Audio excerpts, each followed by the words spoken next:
24절에서 26절까지 보겠습니다. 원래 28절까지 보겠습니다.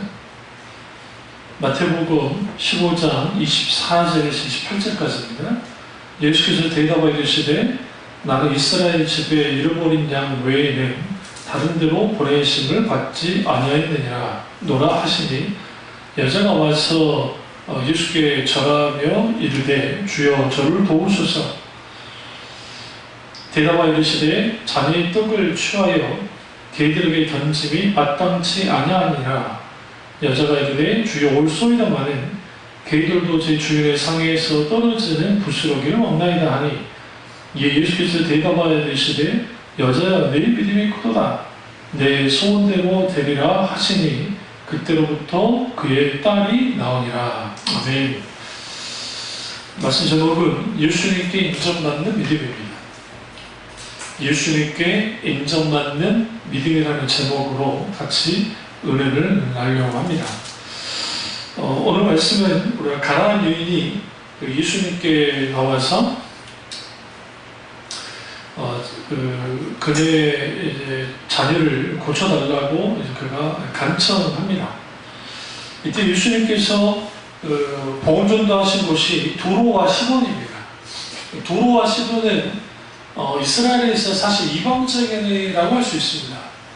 예수님의 전도 사역이 갈릴리가 오늘 좀 지도로 봐야 되는데 밑에 쪽이 이제 우리가 잘 아는 요단강이 쭉 있고 저 밑에 또 사이가 있는데 그쪽이 주로 유다 지역, 그러니까 옛날에 유다 지역, 지금의 예루살렘을 중심으로 한 그 지역이고 위로 올라가면 이제 갈릴리, 우리 갈릴리 그리고 이제 해안 쪽으로 가면 거기가 두로와 시돈이 그 해안에 있습니다. 그래서 그 지역으로 예수님이 다니시면서 복음 전도를 하는 겁니다. 그런데 이제 가나안 출신 여자가 예수님께 나와서 이제 부르짖는 것입니다. 그래서 중요한 게 22절 보세요. 주 다윗의 자손이여. 첫 번째 집중하셔야 돼요. 두 번째 나를 불쌍히 여기소서. 세 번째 내 딸이 흉악하게 귀신 들렸나이다 하되. 여기서 여러분 주 다윗의 자손이여 라고 외친 이 가난한 여자의 외침이 굉장히 중요한 게 여리고에서 예수님의 공생의 마지막 거의 사역을 마무리하실 때 이제 예루살렘을 향해서 가다가 우리가 너무나 잘 아는 디메오의 아들 바디메오가 일컬어지는 그 이제 나면서 소경된 사람을 이제 부르짖습니다. 그때 똑같이 다윗 자손 예수여 나를 불쌍히 여기소서라는 것과 똑같은 반응을 이 여자 바디메오 이전에 그렇게 한 것을 보게 되어집니다.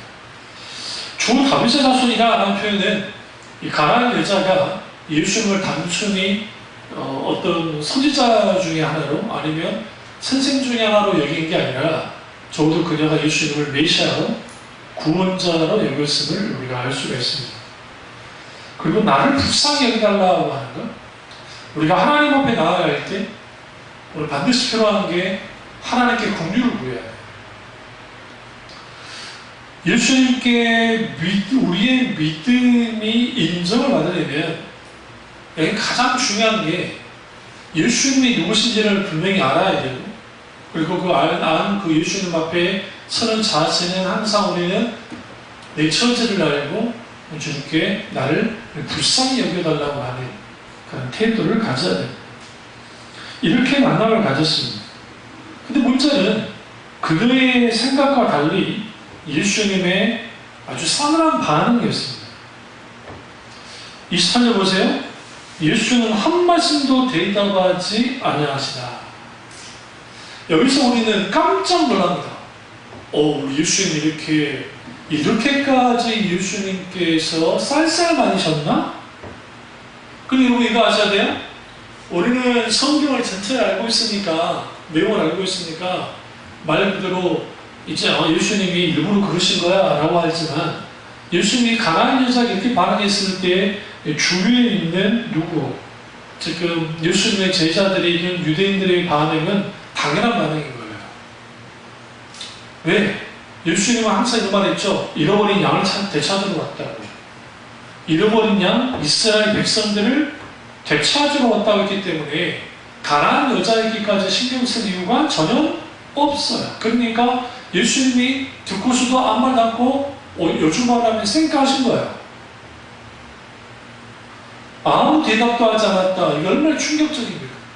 소문으로 들은 예수님은 사랑도 많으시고 죄인들의 친구고 정말 놀라운 은혜를 베푸신 분인데 세상에 딸 좀 고쳐달라고 왔더니 예수님이 대답 안 해버리는 거예요. 아무 말씀도 하지 않는 거예요. 그러니까 얼마나 악을 질렀든지 23절 보시면 제자들 와서 청하여 말하되 그 여자가 우리들의 소리를 지르오니 그를 보내소서. 오늘 여기서 좀 생각하셔야 돼요. 뭘 좀 상상하시면 되셔야 돼요.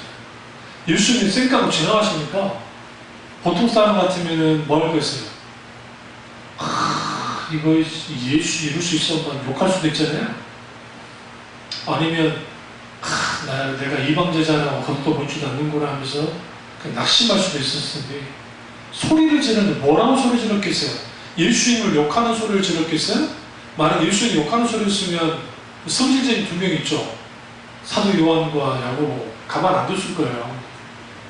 그럼 뭐라고 소리 지르는 거예요? 계속 이거 똑같은 앞에 있는 말씀. 주 다윗 자손 예수 나를 불쌍히 여기소서 하면서 계속 크게 막 소리를 고래고래 지르면서 뭐 하는 거예요. 그러니까 제자들이 얼마나 힘들었으면 좀 보내라는 예수님을 직접. 이걸 통해서 뭘 할 수 있냐면 이 여자가 지금 순간적으로 그냥 이렇게 소리 지르고 끝난 게 아니라 계속 소리 지르면서 예수님의 가는 길을 따라다니는 거예요. 계속. 그러니까 이제 예수님이 그녀를 이제 그녀에게 서서 이렇게 말씀하시고 나는 24절 보세요. 이스라엘 집에 잃어버린 양 외에는 다른 데로 보내짐을 받지 아니했다라고 주님이 말합니다. 그러니까 이 말은 뭐냐면 예수님이 아주 단호한 거절해요. 그러니까 너는 이스라엘 사람 아니잖아. 근데 왜 나한테 와서 그래? 나는 이스라엘의 일본 양들을 그대로 구원하고 왔어. 그러니까 나는 괴롭히지 마라는 말이에요.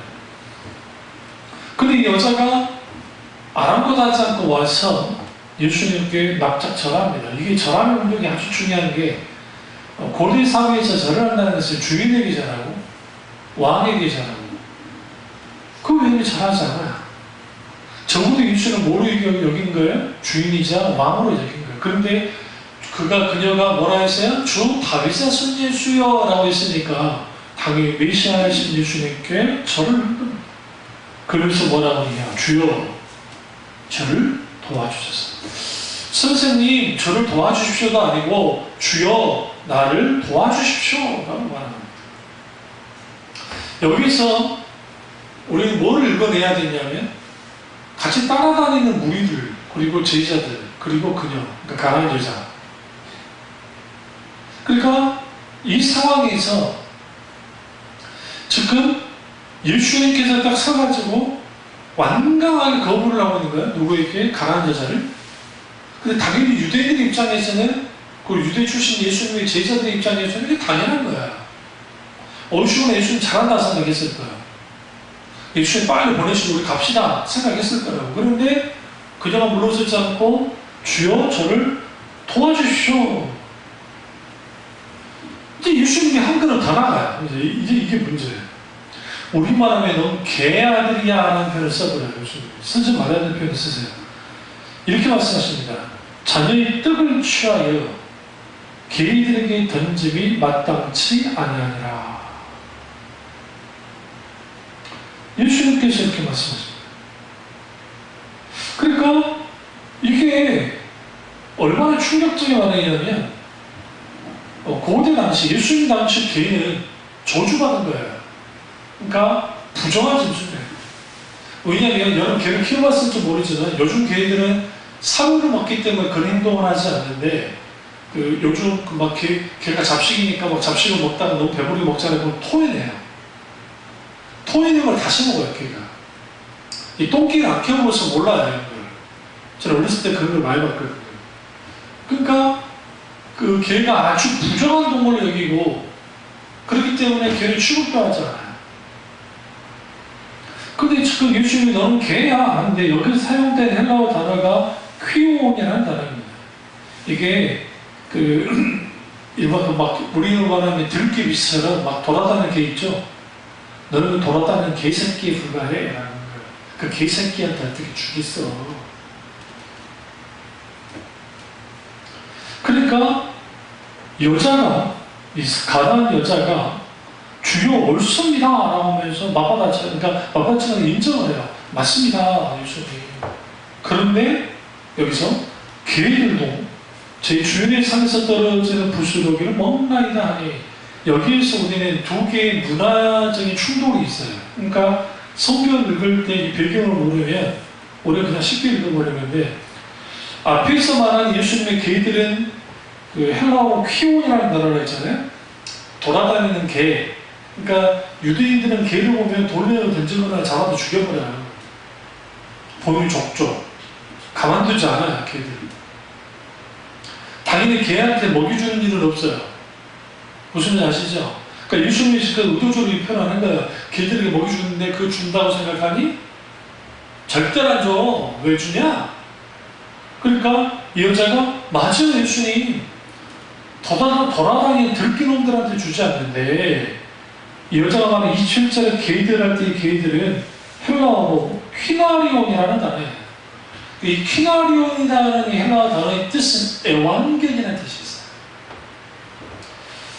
서양에서 개를 키운 흔적이 있는데 그게 로마 시대, 그러니까 아주 고대 로마 시대부터 개를 키웠다는 그런 기록들이 나와 있어요.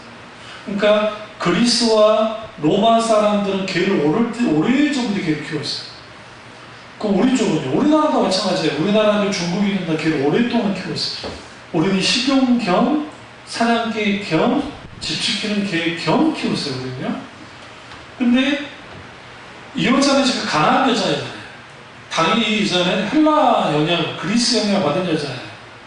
그러니까 예수님이 말씀했던 그 말을 이렇게 딱 뒤바꾸고요. 어떻게 뒤바꾸냐면 예수님이 돌아다니는 똥개한테 자녀의 떡을 던지는 게 마땅치 않아. 그러니까 이 여자가 뭐라요? 주여 옳습니다. 저는 개새끼입니다. 라고 말하는 것이군요. 저는 개입니다. 저는 개인데 예수님이 말씀했던 것처럼 또 돌아다니는 그런 똥개가 아니라 저는 애완견이지 않습니까? 왜? 좀 주여 불쌍히 여기소서. 주여 도와주소서. 주 다윗의 주님 수여 하잖아요. 그러니까 나는 뭐는 아니에요. 자녀는 아니지만 저는 적어도 애완견 정도는 되지 않습니까? 라는 말을 그녀가 27절에서 하고 있는 거예요. 그래서 이렇게 말합니다. 제 주인의 상에서 떨어지는 부스러기를 먹나이다.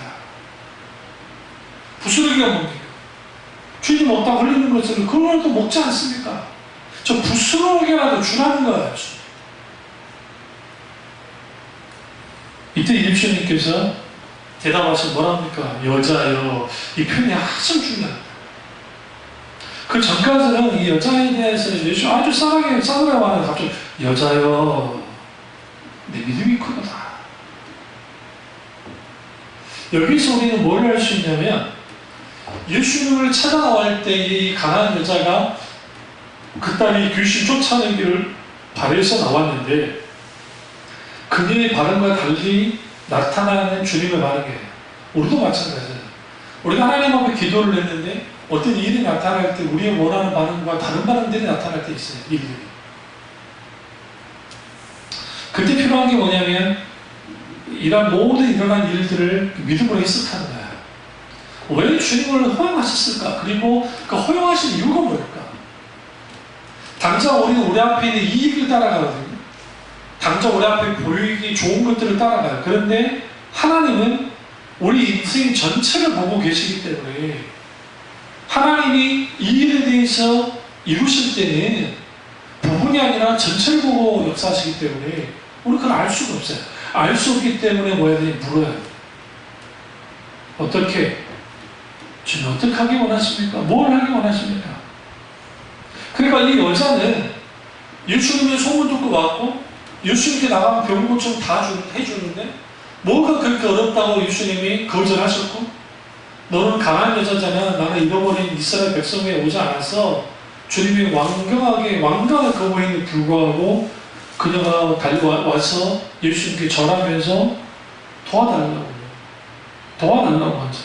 그 예수님이 다시 한번 그녀의 허를 찔러버리는 거예요. 자네의 뜸을 던지지 않아. 주지 않는다. 너는 개야, 개.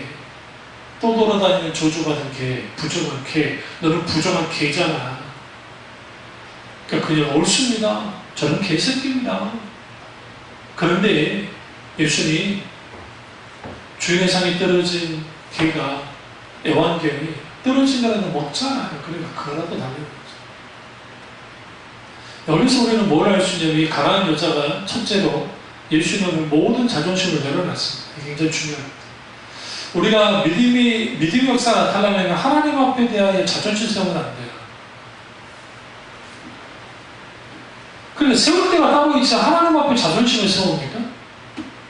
여러분, 우리가 아담과 하와가 타락했을 때, 그러니까 선악과를 따먹었을 때 왜 그들 그렇게 반응했다고 생각하세요? 어찌 내가 하나님 여자 달라했어요? 여자 주신 여자가 저게 따먹겠잖아요. 그 여자를 질 수가 없잖아요. 아담을 째려봤겠죠. 근데 딱 보니까 저게 힘이 됐어요. 자칫 잡아놓으면 한 방 맞을 것 같아. 그러니까 어디를 향해? 네, 뱀을 향한 거야. 그래서 이 뱀이질 한 거예요. 소위 말하는 자기 자존심을 선 거예요. 나는 그런 사람이 아닌데 예수 이 여자 때문에 그런 거예요. 하와가 똑같이 저도 그런 사람은 아닌데 이 뱀이 그렇게 만든 거예요.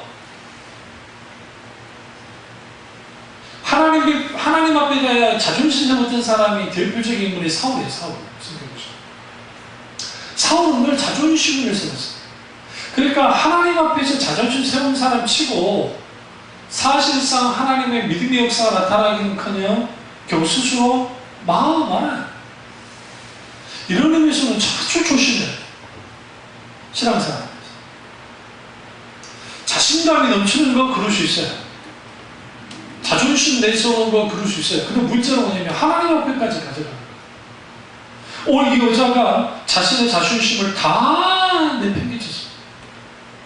물론 거기에는 자기 딸을 치료해야 되겠다는 그 마음이 있었겠지만 또 하나는 적어도 예수님이 나를 뭐하지 않을 거다? 학대하지 않을 거라는 거죠. 그리고 그녀 자신이 나는 개입니다 라고 인정을 하고 애완개에게도 부스러기 먹지 않습니까? 그래서 갑자기 예수님이 돌변하셔서 돌변한 거 아니라 일부러 시험하신 겁니까? 여자여. 여러분 그 여자여라는 그 말 한마디에 그냥 녹았어요. 네 믿음이 크다. 여기에서 우리는 그 주님께 인정받는 믿음이 되려면 첫 번째 자존심 내려놔내고 두 번째 한결같은 태도를 가져야 돼요. 이 여자가 지금 한결같은 태도를 가지고 있습니다. 예수님이 거절했죠? 가져버리잖아요? 계속 따라붙으면서 불쌍히 여겨주십시오. 주 다윗의 자손 예수여 불쌍히 여겨주십시오. 예수님이 제자들이 말리는 안 되니까 예수님 좀 나서보세요. 그리고 예수님이 더 강하게 차라리 말씀 안 할 때가 좋았는데 이스라엘 백성들이 잃어버린 양 외에 난 오지 않았어. 그러니까 넌 나와 상관없어. 근데 그녀가 쭉 달려와서 절하고 싶었을까요? 절을 한다고. 그러니까 이 모든 상황이 우리는 뭘 알게 하냐면 왜 예수님이 이렇게 의도적으로 이렇게 하셨을까? 앞뒤를 보십니다. 앞뒤를. 성경의 앞뒤를. 이 15장 전체를 한번 보시면 여기 성경을 읽으시다가 왜 예수님이 이런 사건이 일어났을까 할 때에는 15장 전체를 보시면 장로들이 유죄의 문제가 나옵니다. 성경 보세요. 제가 볼 필요 없어요. 그 15장을 보시면 그런데 여기서 그들의 전통으로 하나님의 계명을 범한다고 3절에 말씀하잖아요. 그럼 여기 보면 바리새인과 서기관들이 예루살렘부터 예수님께로 나왔어요. 그러니까 예루살렘에서 예수님께로 찾아온 거예요. 예수님 계신 곳으로. 근데 여기서 손씻지 않는 전통의 문제를 가지고 나왔는데 왜 이게 중요하냐면 지금 이 손짓지 않는 전통의 문제 2절, 15장 2절의 이 문제를 예수님이 어디로 끌고 들어오냐면 이 여자에게 끌고 들어와요. 의도적으로. 그건 뭐냐면 잘 보세요. 유대인의 전통상 일단 첫째 여자와 또 예수님 어쨌든 선생을 불렸기 때문에 선생이신 예수님과 여자가 이렇게 대화한다는 게 불가능해요. 그 시대 문화가. 그러니까 여자는 사람 취급도 안 했다고요, 사실. 그러니까 예수님은 의도적으로 지금 장로들의 유죄의 문제를 가지고 바리새인 서기관들이 시험하러 왔잖아요. 그리고 그 장로의 유죄의 문제를 주님은 꽂혀봤어요. 근데 의도적으로 예수님이 뭐 하느냐, 지금 이 여자에게 딱 말하는, 너는 부정한 여자인데, 부정한 여자 너가, 부정한 이방인이 너가 지금 나한테 이렇게 한 게 이게 말이 된다고 생각하게 하면서 예수님이 아주 바리새인과 서기관이 했던 거가 똑같은 내용도 비슷하게 하셔버리는 거예요, 일부러. 근데 그것은 사실상 예수님 당시 일반적인 사람들의 행동이야, 유대인들이. 이상할 게 없어요. 그 시대의 문화나 종교적인 관습이나 이런 당연한 반응이었어요. 근데 예수님이 그렇게 반응을 해버리는 일부러. 제자들은 이것에 대해서 합리하지 않아요. 제자들이 만약에 예수님이 너무했다 생각하면 예수님 이게 뭡니까? 아, 그렇게 말씀하시면 되겠습니까? 예수님 좀 교회사 좀 해주십시오. 뭐 그게 힘듭니까? 근데 예수님 뭐라 그래? 이들이 뭐라 그래? 예수님 저 여자 안 가니까 좀 보내세요. 이걸 통해서 예수님의 제자들과 바리새인과 서기관들이 똑같다는 거예요. 어떤 면에서는 자기들이 말하는 전통에 매여서 영혼 구원이나 사람 구원에 대한 뭐가 없어요? 실질적인 그런 게 없는 거예요. 이걸 통해서 믿음이란 어떤 전통도 중요하겠죠. 그리고 믿음이 어떠한 자기들이 만들어낸 교리나 신조도 중요하지만 믿음에서 가장 중요한 것은 뭐겠어요? 하나님의 마음이에요. 사실.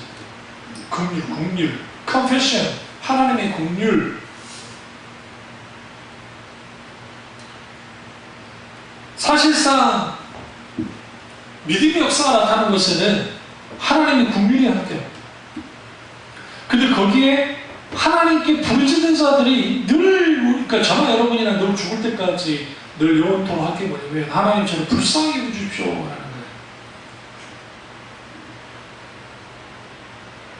거예요. 명심하십시오. 적당히 거룩하게 살아요. 어떤 사람이 그렇지 않는데 적당히 거룩하게 살고 또 그렇게 큰 흠도 없어요. 별로 남보기에도. 그러면서 하나님을 잘 믿어요. 주일 성도도 잘하고 헌금도 잘하는 사람이 있다고 합시다. 그런 사람하고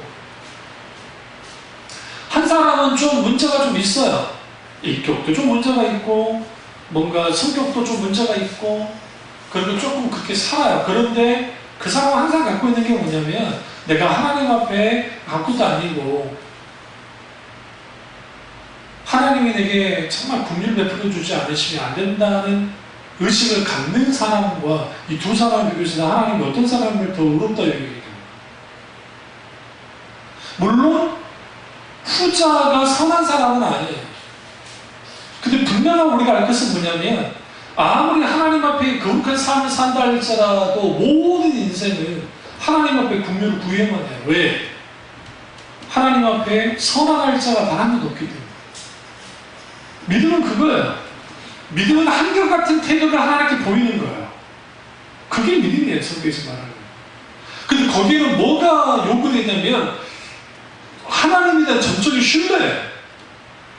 지금 이 여자가 예수님에 대한 전적인 신뢰를 하고 있어요. 그런데 그녀가 신뢰하기는 가깝고도 먼 당신이 예수님이 오늘 예수님의 행동을 보면 그러니까 소문 들었던 예수님이 아니요 창조도 받아주고 문둥병자도 받아주고 죄인도 받아주고 세대도 받아주는데 왜 나를 안 받아주냐는 거지. 이 시기가 어떻게 되는지는 모르지만 적어도 그 백부장의 하인을 고치는 그러한 일이 이 전에 있었는지 이 후에 있었는지는 모르겠지만 어쨌든 백부장도 이방인이잖아요. 이방인이 백부장의 이슈를 이렇게 하지 않았다니까요. 그럼 이를 통해 뭘 할 수 있냐면 성령이 이렇게 성령의 그 영감 속에서 묶여질 때에 앞에 있는 내용들이 뭐예요? 지금 저들이 입으로는 나를 사랑한다고 하지만 마음으로서 나를 떠났다 하잖아. 이들이 지금 사실은. 응? 그리고 이들은 정말 사랑의 교류를 따르는 사람들이잖아요.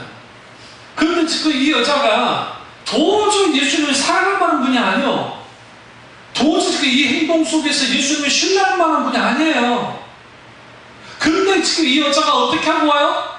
주님의 신뢰가 따라 나와요. 여기에서 믿음의 역사가 나타나는 거예요. 우리가 하나님 앞에 기도하면서 하나님 이렇게 해주십시오. 주님 이렇게 되길 원합니다 하는데 우리가 원하는 대로 되지 않을 때가 있어요. 예수님이 하나님 아니라고 할 때가 있고 기다리라고 할 때 있고 우리가 원하는 대로 해주지 않을 때 있단 말이에요. 그게 사람들의 근원적으로 뭐부터 흔들리냐면 하나님 어떻게 이룰 수 있으세요? 라고 나오는 거예요.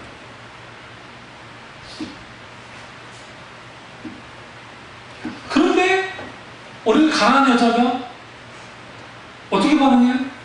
자기가 생각했던 예수님은 아닌데 그렇다고 그녀가 머리가 좁아가지고 그래 예수님이 나를 시험하는 거야? 시험하는 거야 하니까 이게 돼? 그렇게 반응한 거 아니에요. 한 가지 알 수 있는 것은 이 여자가 굉장히 지혜로운 여자야. 너는 퀴어 들에 다니는 들깨배에 들깨에 불과해. 더러운 들깨, 저주받은 들깨, 부정한 개에 불과해. 그냥 말하니까 그래요 주님 제가 개입니다. 개이긴 한데요 저는 애완개예요. 제발 들깨라고까지는 하지 말아주세요. 저는 애완개예요. 그러니까 부스러기 주세요. 그 부스러기가 뭐야? 힐링, 치유치, 치유의 긍휼을 베풀어주세요. 그 부스러기를 통해서 뭐 했어요? 그녀의 아이가 나는데 예수님이 28절에 보시면 내 믿음이 크도다 하면서 두 번째 내 소원대로 되리라 하십니다. 세 번째 그때로부터 그의 딸이 뭐 아니라 나옵니다. 성경 기사에는 지금 귀신이 그 아이를 데려왔는지 안 왔는지는 모르겠어요. 그 현장에 데려왔다는 데려왔어요. 근데 적어도 예수님이 가서 안수하지 않은 걸 보면 그 주위에 있었든지 아니면 집에 있었든지 아니면 어떻게 됐는지는 모르겠지만 분명하게 이 여자가 혼자 온 것 같아요. 그 온 상태에서 예수 객때는 그때부터 나와버렸어요. 그러면 이제 우리는 여기서 이제 우리는 성경이 여기서 끝나니까 이걸로 끝나면 안 돼요. 그러면 그녀의 입장이 어떠세요? 그 현장에서는 지금 완전 났는지는 몰라요. 그러지 않겠어요? 그때부터 나왔다고요. 만약에 가까운 곳에 누구한테 맡기고 있었든지 아니면 집에 감금에 있었든지 어쩌면 돌아갔을 때 그의 딸이 다 남는 걸 보고 그녀가 어떻게 반응했겠냐. 상상해보자는 거예요. 성경 말하지 않고 있죠. 충격 그 자체입니다. 아하, 예수님은 다윗 자손이 확신해요. 그리고 예수님이 결코 나를 뭐 하려고 모욕하려고 한 게 아니었다는 것을 압니다. 그래서 우리가 하나님의 믿음의 역사가 나타나야 하나님의 본심을 이겨야 돼요. 우리는 우리가 일어난 일들이 우리가 원하는 대로 일어나지 않으면 하나님께 원망하는 이유가 하나님의 본 마음을 모르니까 그래요. 왜 주님을 허용하셨을까? 물어야 돼요. 물어야 돼요. 그리고 우리는 그걸 통해서 이 여자처럼 한결같은 믿음의 태도를 보여야 주님께 인정받는 뭐가 와주세요? 믿음을 와주는 거예요. 그러니까 하찮은 자존심 하나님께 내세우는 인간만큼 어리석은 게 없어요. 그 역대 왕들 중에 아사왕이라는 왕이 있는데 아사왕이 하나님의 놀라운 은혜 가운데 다윗의 길을 걷다가 후에 교만해집니다. 교만해져서 쥐가 직접 하나님께 제사를 지내겠다고 그래요. 이거 제사장이 해야 되잖아요. 대제사장. 하나님이 진노하신다. 그 처벌해요, 하나님. 그 병듭니다. 그래서 성경이 놀라운 말 합니다. 그가 하나님을 의지하지 않고 누구를 의지했더라? 의사를 의지했다. 그 전에는 그가 하나님을 의지했다는 표현이 꼭 나왔는데 이후에 하나님을 의지하지 않고 그랬어요. 결국은 그 뒷방 늙은이로 뒤로 물러나게 됐고 그 아들이 왕위에 올랐고 비참하게 죽어요. 반짝 믿음이 있는 것 같았어요. 근데 그의 교만은 하나님 앞에 자존심 내세우는 게 교만이에요. 하나님 앞에 나 잘났다는 게 교만이고 나는 그런 적 없다고. 아니, 하나님 나 그런 사람이 아닌가 아시잖아요. 아니라니까 나는 그런 사람이에요. 그럴 만한 사람이에요. 자기가 죄 있는 것을 인정할 때, 자기 처지를 인정할 때 거기부터 믿음이 시작돼요. 자기 처지 인식 없이 어떻게 믿음이 시작되냐고요. 왜? 자기 처지를 인식해야 절대적으로 하나님을 의존하니까. 이 여자는, 가난한 여자는 자기를 절대적으로 의존하지 않았어요. 왜? 나는 그런 존재인지. 그러니까 내가 지금 어디 갈 데가 없어요, 주님. 그러니까 매달리는 거예요. 우리 한결같은 태도로 보였기 때문에 이런 놀라운 믿음의 역사가 나타났던 거예요. 그리고 세 번째는 뭐냐면 그녀의 시선이 흐트러지지 않았다는 게 중요해요. 그러니까 시선을 흐트러지기를 중단해야 믿음의 역사가 나타나요. 사탄은 우리의 시선을 계속 흐트러뜨립니다. 그래서 누가 이렇게 말하면 이렇게 쏠리게 하고 저렇게 말하면 저렇게 쏠리게 만들어요. 그래서 뭐가 뭔지 모르게 만들어요. 분간하죠. 믿음의 세계는 아주 단순해요. 그러니까 하나님의 메시지는 아주 단순하게 우리에게 와요. 그런데 그 단순하게 오는데 사탄은 거기다 막 여기다가 붙여요. 그 대표적인 게 아담과 하와예요. 하나님이 아담에게 말할 때 선악과 따먹지 마라. 너희가 먹으면 정령 죽으리라고 말씀하셨어요. 응? 그 외에 말씀하지 않았어요. 근데 하와의 반응 보세요. 하와가 덧붙여요. 그러니까. 이제 성경 보시면 알아요. 덧붙여서 결국은 거기에서 스스로 넘어져. 인간의 실수가 거기에 있어요. 이 여자는 아주 단순하게 나갑니다. 예수님은 주인이시다. 주인이기 때문에 나는 뭐 할 수 있다? 엎드릴 수 있다. 내 자존심 뭐가 문제냐? 나는 믿음의 한결같은 태도로 나가면 되고 충성을 보이면 되고 이 충성이라는 단어와 믿음이라는 단어는 동의어적이에요. 그러니까 따로 가지 않아요, 성격이. 우리가 성령의 12가지 아름다울 때 충성이 있죠. 그게 헬라어도 그렇지만 영어로는 faithfulness. 신실함이라는 말은 약속한 바를 이루신다는 거잖아요. 끝까지. 그게 믿음과 관계가 있어요, 사실. 그렇기 때문에 우리가 한결같은 태도와 동시에 거기에 시선이 하나님을 향한 거예요. 주님만을. 제자들에게 한 것도 아니고 누구에게 한 것도 아니에요. 지금 이 여자에게 누구밖에 안 보여요. 예수님밖에 안 보여요. 그러니까 예수님만 보는 거, 하나님만 보는 거, 그게 믿음의 태도예요. 그래서 히브리서 11장에 믿음 바라는 실상 부지보다 증거리 승진들이 이루어서 증거를 얻어내할 때 믿음은 바라보는 실상의 모든 것들 결국 믿음의 주요 온전케 하신 예수님 그분만을 바라볼 때 그때 거기에 믿음의 역사가 나타나요. 우리 믿음이 인정하게 됩니다. 그래서 사탄은 늘 흐트려요. 그래서 물질을 의지하게 만들고 사람을 의지하게 만들고 환경을 의지하게 만들고 기타 등을 의지하게 만들면서 하나님만을 바라보지 못하도록 만든다. 거기로부터 뭐가 생기느냐면 믿음의 균열이 생겨요. 그리고 그걸 통해서 뭐 하느냐? 거기에서 수많은 마음 나누어짐이 일어나고 그 많은 마음 나누어짐이 결국 뭐예요? 근심과 걱정과 염려를 불러일으켜요. 거기 두려움이 없어요. 거기 믿음의 자리는 당연히 없어요. 그래서 우리 조심해야 될 게 하나님을 앞서는 행위들을 빨리빨리 중단해요. 말이든 행동이든 생각이든. 우리가 어떤 것에 대한 진지한 고민하고 계획 세우고 하는 것 자체가 잘못된 거 아니니까 하더라도 절대로 우리가 하나님보다 앞서가는 거예요. 근데 인간은 기본적으로 불안한 존재이기 때문에 앞서를 해요. 생각으로. 그러니까 거기에 쏠리는 거예요. 한쪽으로. 쏠리면 모든 것이 그쪽으로 함몰돼요. 그쪽으로 옵니다. 그러니까 당연히 주님을 바라보는 사람이 하나님을, 다른 것들이 하나님을 가려버리고, 다른 것들이 하나님을 가려버리니까 하나님이 안 보여요. 하나님이 안 보이니까 무리수를 쓰는 거예요, 사람들이. 아니면 빨리빨리 자기 마음대로 뭔가를 해버리고. 그럼 거기서 믿음의 역사가 나타날 수가 없죠. 그러니까 우리가 이거예요. 내가 지금 믿음으로 시작했다고 해서 믿음을 끝맺는다는 것은 그건 자동적으로 믿음이 끝맺어지지 않다는 거예요.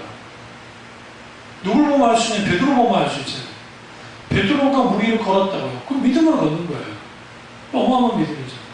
그러나 바람이 불었고 무서워했고 그 시선이 예수님에 의해서 다른 시선으로 가니까 그 엄청난 믿음의 경험했던 사람이 물에 빠져버리죠. 이게 단순하지만 이게 아주 중요해요. 왜 중요해요? 물은 똑같아요. 내가 아주 믿음의 사람이라고 막 한다 할지라도 자동적으로 믿음의 승리가 유지되는 게 아니에요. 오는 것도 아니고. 결국 믿음의 역사는 우리는 끊임없이 지속적으로 주님만을 바라볼 때가 그 바라보게 하는 게 기도예요. 기도로 계속 우리 잘못된 시선들을 하나님께 돌리는 거예요. 돌려서 주님만을 바라보기 시작할 때 벌써 믿음의 역사입니다. 이게 성경의 신구약 성경에 전체적으로 나타나는 모든 일들이에요.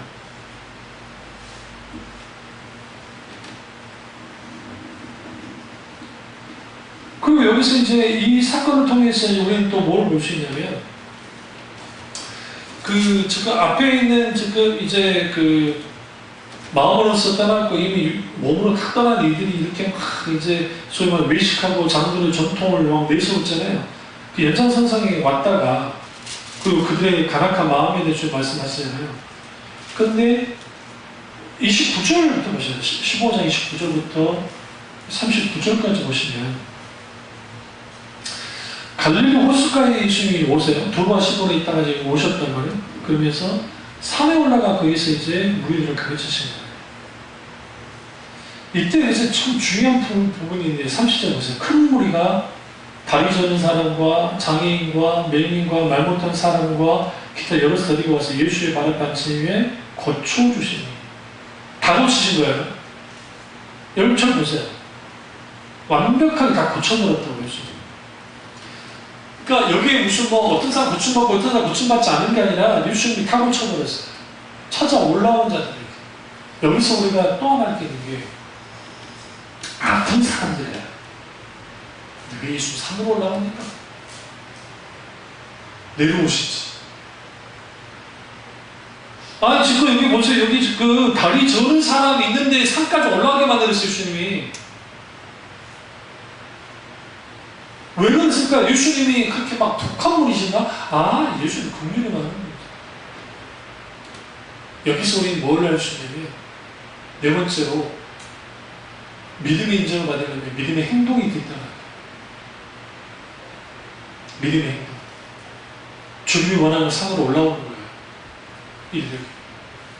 주님이 지금 가난한 여자에게 원하는 것은 지금 예수님이 더 가까이 나오는 거예요. 그리고 그걸 성공했어요. 그러나 예수님은 계속 밀어요. 오지 말라고. 나는 걔한테 절대로 안 던져. 근데 그녀는 한 발짝 더 나와요. 예수님 저 개예요. 나 개새끼예요. 근데 저는 다른 개새끼가 아니고 주님의 개새끼예요. 주님의 양견이에요.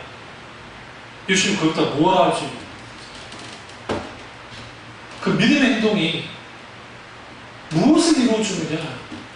놀랍게도 믿음의 역사가 나타났고 예수님이 인정을 하는데 예수님의 공생의 기간 동안에 믿음을 인정해서 딱 두 사람이잖아요. 백부장과 이 여자, 강한 여자. 근데 이 사건 이후에 예수님이 갈릴리로 돌아오시고 산에 올라갔는데 사람들을 오게 만드는데 이 성경은 왜 다리 저는 사람이 있겠냐고요. 여기에 수많은 병대자들이 있었는데 우리 성경을 읽을 때 너무나 많은 경우에 그냥 이걸 쉽게 읽어버리는데 그렇게 읽으면 안 돼요. 지금 이 여기 딱 성경 보시면 여기 지금 15장에 세 가지 사건이 한꺼번에 들어가 있다고. 앞에 있는 사건이 있고, 바리새인과 세간 예수께 나와서 하는 그런 사건이 있고, 그 다음에 이 가난한 여자의 사건이 있고, 그 다음에 예수님 갈릴리로 돌아와서 산에서 왔는데 무서운 병자들이 올라왔는데 세상에 그들이 다를 모여 치료해요.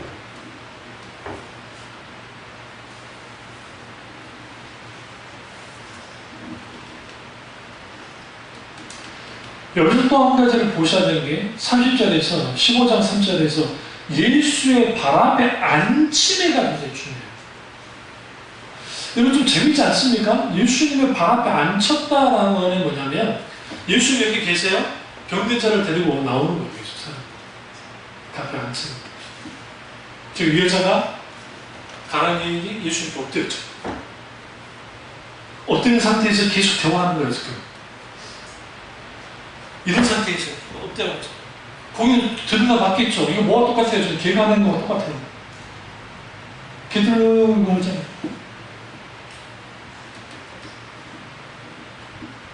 거기 앉혀서 고쳐주셨어요. 31절 보세요. 말 못하는 사람이 많아. 장애인이 온전하게 되고 다리 저는 사람이 걸음이 맹인이 보는 것을 우리가 놀랍게 여겨 이스라엘 하나님께 원하느라 영광을 돌리라. 이 기사가 뭐와 연장선상이냐면 가난한 여자의 아이를 완전히 고친 것과 연장선상이 있어요. 이 당시에 이 여자의 딸이 낳았다는 걸 몰라요. 그 현장에 있었으면 모르겠는데 성경에 있었는지 없었는지 말하지 않고 있어요. 분명히 나름대로 분명한 것 같아요. 이 여자가 다시 와서 말했든지 아니면 제자들 따라가서 뭐 했든지 어쨌든 알았어요. 그러니까 성경 기사가 있는 거죠. 근데 지금 도로와 시돈 지역에서 예수님을 따라다니는 무리들이 있었으니까 그 무리들이 예수님의 역사하시는 데 잘 보지 못했는데 이제는 갈릴리 돌아 산에 있었는데 지금 그 여자가 지금 가난한 여자가 지금 이 귀신 들린 아이를 고쳐달라고 한 딸을 고쳐달라는 그 역사는 비교할 수 없는 역사가 나타나거든요. 저는 자가 나오고 맹인이 보게 돼요. 엄청난 하나님의 역사가 나타납니다. 금해석에 촉주 노딜레 하나님 솔리오디오 글로리아 오직 하나님께 영광 오직 하나님께 영광을 돌립니다. 여기에서 예수님이 가난한 여자를 향한 바람이 뭐였냐면 한 개인으로서의 가난한 여자를 보고 났대요. 여기서 이제 한 발 더 나아갔어요. 사건으로서는 한 여자와 그 딸을 고친 거지만 예수님 바람 속에는 너희도 이러한 믿음을 가져야 된다. 너희도 이런 큰 믿음의 사람이 되라. 제발 네 제자들아, 저 가난한 여자처럼 돼. 제발 사람들아, 지금 여기에서 보고 있는 사람들아, 당신도 이 가난한 여자 같은 믿음을 가져야 된다. 어떤 믿음? 전적으로 신뢰하고 주님 앞에 자신의 처지를 인식하고 자기가 정말 주님을 인정하는 겸손함과 한과 같은 태도와 신뢰의 태도와 믿음의 행동과 그 전적으로 주님만을 바라보는 그런 것들을 가지고 있을 때 비로소 거기에 믿음의 역사가 나타나고 주님이 뭐야? 내 믿음을 인정해 주십니다.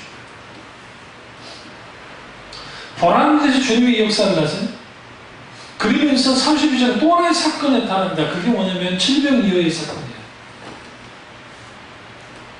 이때 예수님께서 32절의 이 말씀과 32절을 일단 놔두시고 24절 보세요. 예수께서 대답해 주신 나는 이스라엘 집에 잃어버린 양에는 다른 데로 보내지를 받지 아니했다 할 때에 여기에서 그 잃어버린 자를 위해 버릇받지 아니했다 할 때 뭐가 연장선상에 있는 거냐면 21절에 나를 불쌍히 여기셔서 라는 말씀. 그러니까 나는 예수님 말이에요. 나는 이스라엘 백성들만 불쌍히 여겨 라고 주님 말씀하셨어요. 그런데 그것을 이제 32절에 실질적으로 주님이 말씀이 불쌍히 여기신다요. 그리고 왜 주님 먹이셨을까?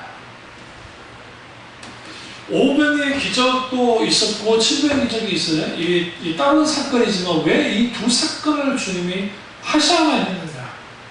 많은 사람들이 500의 기적과 700의 기적에 대한 오해를 갖고 있는데 온통 뭐에만 집중해요? 그 기적에만 집중해요. 기적에만. 그런데 여기 왜 그 기적을 일으키셔야만 했는가에 집중하지 않아요.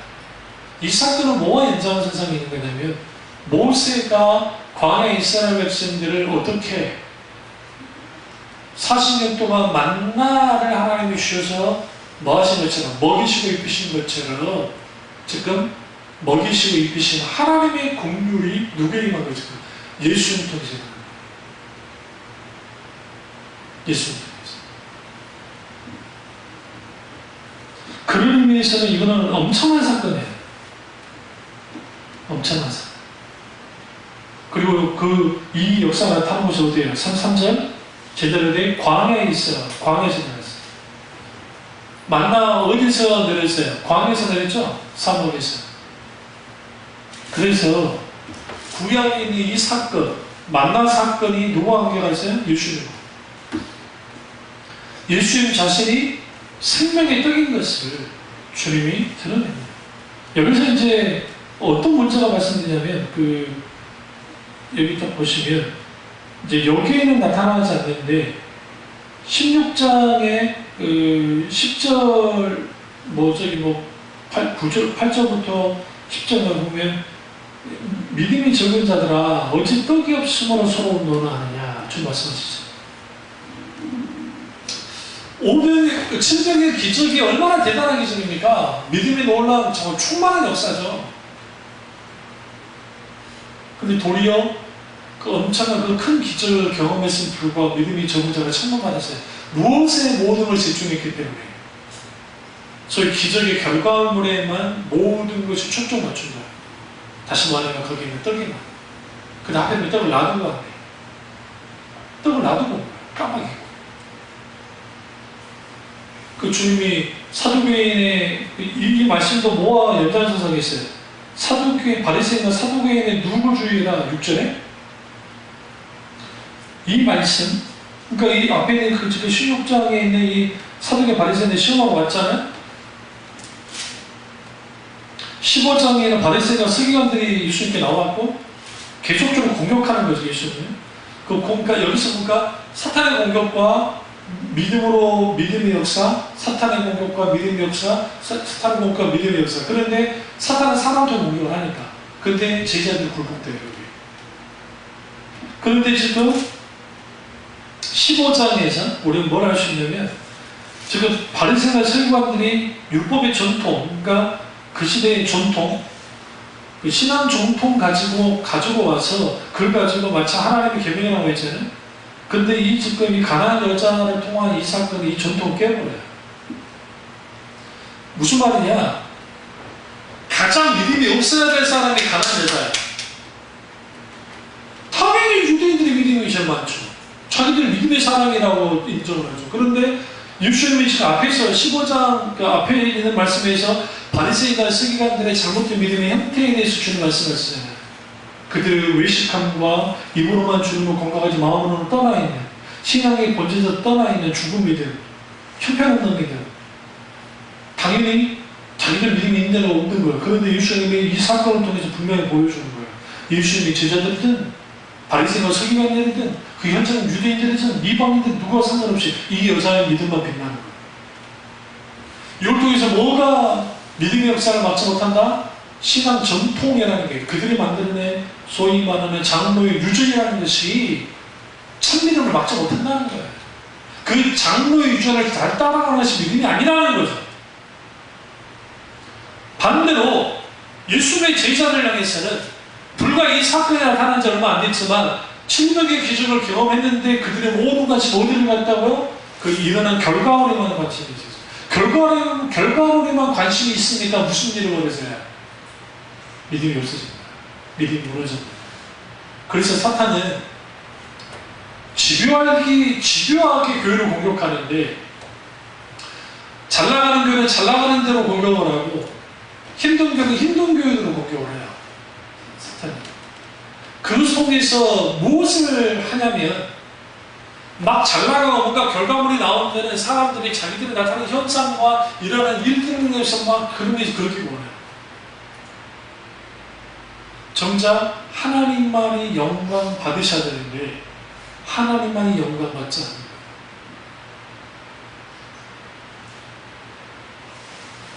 거예요. 여기서 우리는 뭘 할 수 있냐? 믿음 있음과 믿음 없음 종이 한 장 차이입니다. 이게 크지가 않아요. 그래서 오늘 가난한 여자에게 대해서 뭘 배웠냐면 그냥 한결같은 믿음의 태도예요. 겸손의 태도, 주를 바라보는 그의 행동, 그 예수님이 갈릴리로 돌아오셔서 산에 오르셨고 걷는데 불편한 사람들은 산까지 올라와야 해요. 그러나 그들은 걸어 올라올 때는 조금 올라갈지 모르지만 내려갈 때 어떻게 내려갔어요? 자유롭게 내려갔어요. 이게 자유예요. 그래서 그 산이라는 의미를 가져갈 때 여러분이 성경 읽으시다가 예수님 왜 주로 산에 여기서 산 우리가 생각하는 뾰족 산 생각하면 안 되세요? 우리 대한민국 산은 대부분 좀 뾰족 산이잖아요. 그런 산이 아니고 우리로 하는 원도 비슷한데요. 그럼에도 불구하고 거기 산 올라가기 쉽지 않잖아요. 거기 돌도 많고 막 그러니까. 근데 그런 광야의 산을 올라가는 거죠. 올라가면 뭔 생각하면 올라갔겠어요? 치료받아야지. 그래서 예수님 앞에 앉혀줬고 그리고 뭐예요? 치료받았어요. 내려갈 때는 자유합니다. 믿음이 승리의 장소가 산이었던 거예요. 이걸 뭐와 또 연결을 시켜야 되냐면 모리아 산으로 가셔야 돼요. 아브라함이 믿음의 시험을 받습니다. 주님께. 이 사건이 믿음의 사건이 시험이고 정말 중대한 믿음의 시험의 사건인데 사흘길을 이제 블리사바에서 나와서 그가 어디로 들어갑니까? 이 모리아 지역으로 들어옵니다. 모리아로 들어가는 한 산에 하나님이 지시하셨고 그 산으로 올라가는 거예요. 근데 올라가기 전에 두 종은 산 아래에 놔두고 이제 장작이라는 짊어지고 올라가는 거예요. 번제를 못 빼요. 올라가서 거기에서 이제 예수님 하나님께 번제를 이삭으로 바치는 사건이 일어납니다. 여기서 이 아브라함의 태도예요. 지금 이 여자와 아브라함의 태도가 다를 거라고 생각하면 크로사는 게 똑같아요. 공통점을 가져가요. 어떤 공통점이 가져가냐면 그 모든 초점이 지금 하나님께 있어요. 이삭에게 있지 않아요.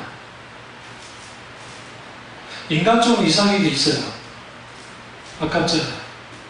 내 생명보다 귀한 아들인데 아브라함의 모든 초점이 어디를 가 있어요? 하나님께. 믿음은 그래서 하나님과 우리를 맞닿아 있게 해요. 천국의 거리, 이 땅과 천국의 거리는 이거는 표현할 수 없는 이건 무한대의 거리이지만 믿음이 예수 그리스도의 십자가와 그 예수 그리스도의 십자가를 믿는 그 믿음이 딱 들어가면 그 거리는 이미 없어요. 우리 이 땅에서 하나님 나라를 누리면서 산다. 그게 예수님 말씀에 있던 하나님 나라의 복음이에요. 이미 하나님의 나라가 이미 천국이 되기 위해 하나님이 통치하고 다스리는 나라라는 거죠. 죽을 사는 천국이 있죠. 그러니까 아브라함이 이삭을 바칠 때에 쉽지 않았기 때문에 3일길을 본 거예요. 그건 3일길 정도의 거리가 아니에요. 그 거리가 얼마나 힘들었으면 3일길을 걸었겠어요. 그리고 올라갔고 이삭을 칼로 진짜 찔러 죽이게 됐다고. 히브리서 기자가 그걸 다 놔두더라도 어쨌든 하나님이 놔두셨죠. 이때 산에서 내려왔다는 표현이 아주 중요한 표현인 거예요. 그러니까 우리는 성경에서 그 내려왔다는 표현을 너무 쉽게 생각하는데 그 아브라함이 내려오는데 성경에 혼자 내려와요. 창세기 자세히 보세요. 혼자 내려옵니다. 지금 청소년이에요. 누가? 지금 이삭이 청소년이에요. 이삭의 성격 자체가 뭐예요? 아주 유한 사람이잖아요. 어? 부드럽고 유하고 좀 유약한 이미지가 있잖아요. 혼자 놔두고 내려가요. 왜 그러느냐? 아브라함이 믿음의 행동 속에 뭐였냐? 이미 이삭을 하나님께 바쳐주셨다. 물리적으로는 하나님이 막아서 이삭을 죽이진 않았지만 이미 이삭은 죽은 거예요. 그 자리에서. 영적으로.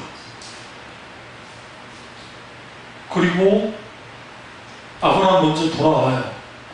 그 밑에 기다리고 있던 누구? 오래 사는 종이 하나 있었겠죠. 이삭이 내려와서 돌아옵니다. 그리고 성경 갑자기 성격이 바뀌어요. 어떻게 바뀌냐? 아브라함에게 온통 아브라함에게 향했던 모든 메시지가 이제 이삭에게 바뀌죠. 이삭을 향한 메시지로 바뀌죠. 그 요셉에게 또 엄청난 양의 할당이 돼요. 야곱과 요셉에게. 여기서 우리가 이 모리아산에서 하나님이 딱 막았잖아요. 솔로몬이 어디에 있다가 성전을 써요? 모리아산이에요. 그게 예루살렘 성전이에요. 근데 그 모리아산이 우리가 나오잖아요. 갈보리입니다. 그래서 어떤 신학자는 이렇게 말하는 분도 있어요. 아브라함이 이삭의 칼을 찌를 때 하나님이 막은 거예요. 하나님이 막았잖아요. 그런데 하나님이 시공간을 충원하시잖아요. 영혼도 영혼까지 하신 거죠. 이미 주님은 그때 아브라함으로부터 예수님 오실 것을 다 알고 계시잖아요. 그때 이미 하나님 그러니까 아브라함의 입장에서는 오신 메시아죠. 오시는 메시아신 하나님의 아들 예수 그리스도를 그때 이미 찌른 거예요. 심장을 찌른 거예요. 이미 하나님 뭐 한 거예요? 아들을 죽이기를 작정하면서 영원전부터 작정하셨지만 이미 계시를 통해서 우리에게 뭘 알려주고 있어요? 내가 내 아들을 죽일 거야. 아브라함 너는 네 아들을 죽일 때 내가 막았지만 나는 내 친아들을 내가 너희들에게 내어줄 거야. 그 아들이 죽어. 무엇을 위해서? 너희들 구원하려고. 그게 예수 때문에 십자가의 복음이에요. 이게 믿음의 역사예요. 아브라함이 그걸 통해서 뭐 했어요? 비로소 하나님이 그가 하나님을 경외하는 줄 알았다 했고 그 시점으로 믿음이 조상이 된 거예요. 그 전부터 믿음이 조상이 아니라 모리아산 사건 시점으로 믿음이 조상이 됐고 그 믿음이 조상 아브라함이 지금 우리는 뭐 어쨌든 뭐 한민족이니까 당군의 우리 조상 우리는 크리스찬들에게서 실질적인 조상은 뭐예요? 아브라함이에요. 영적으로. 그 믿음이 빛나잖아요. 아브라함의 믿음이 모리아산에서 저렇게 이삭을 바쳤을 때 인정받았던 것처럼 오늘 가나안 여자가 지금 그 현장에서 예수님께 인정합니다. 하필은 지금 어디에요? 두로와 시돈이에요. 두로와 시돈 어디에요? 이방 지역이에요. 믿음이 없는 곳이에요. 세상 중앙에서 세상 핵심 지역에서 믿음의 여자가 탄생됐는데 하필 이스라엘에 이만한 믿음을 본 자가 없다는 점이 있습니다. 예수님의 제자들에게서 있는 충격적인 사건이에요. 우리가 볼 때 별거 아닌 사건 같이 볼 줄 모르지만 충격인 게 어떻게 저 여자가 우리보다 믿음이 더 있단 말인가 의문가 들 수밖에 없어요. 근데 예수님은 그렇다. 얘가 육체적으로 아브라함이 우선 게 중요한 게 아니야. 얘네들이 갖고 있는 작은 거 위주로 전통이 그게 중요한 게 아니야. 가장 중요한 것은 하나님을 아버지로 주인으로 인격지신 하나님 앞에 굴복하고 엎드리고 그분을 믿고 의지하고 신뢰하고 사랑하는 자만이 내가 뭐한다? 인정한다. 이 교훈을 잘 되새기셔서 정말 주님 앞에 우리의 믿음을 인정받기를 주님의 이름으로 축원합니다. 기도하겠습니다. 기도하실 때 오늘 이 말씀이라